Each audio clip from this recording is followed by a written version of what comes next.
sur Europe 1. Les enfants d'Europe 1. Et ce matin, avec les enfants d'Europe 1, Dimitri Pavlenko, retour sur une marée gaulliste. Oui, 30 mai 1968, après des semaines de grève, la France est en crise. Le général de Gaulle a disparu et la rumeur gronde.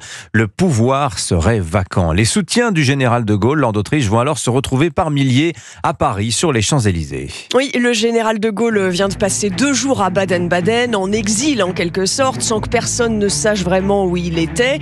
Eh bien, de Gaulle revient en France. Il prononce le 30 mai 68 un discours à la radio. Tout le monde est près de son transistor, se demande ce que de Gaulle va faire. Va-t-il annoncer qu'il démissionne ? Non, il prend tout le monde de court. Je ne me retirerai pas. J'ai un mandat du peuple, je le remplirai. Je dissous aujourd'hui l'Assemblée nationale. La République n'abdiquera pas. Le peuple se ressaisira. Les gens arrivent par milliers dans les rues autour des Champs-Élysées. Quand les manifestants passent devant le palais de l'Élysée, ils hurlent à plein poumon « De Gaulle n'est pas seul, De Gaulle n'est pas seul ». Nous venons de vivre un instant prodigieux.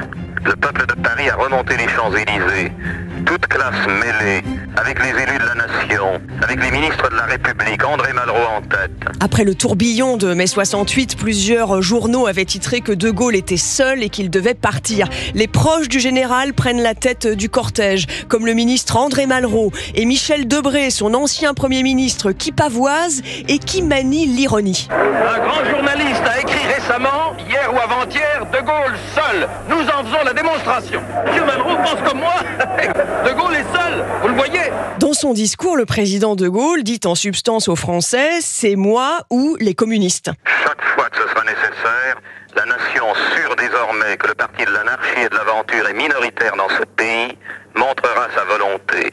Et la réaction la plus vive vient du socialiste François Mitterrand. La déclaration du général de Gaulle a le ton d'un appel à la guerre civile.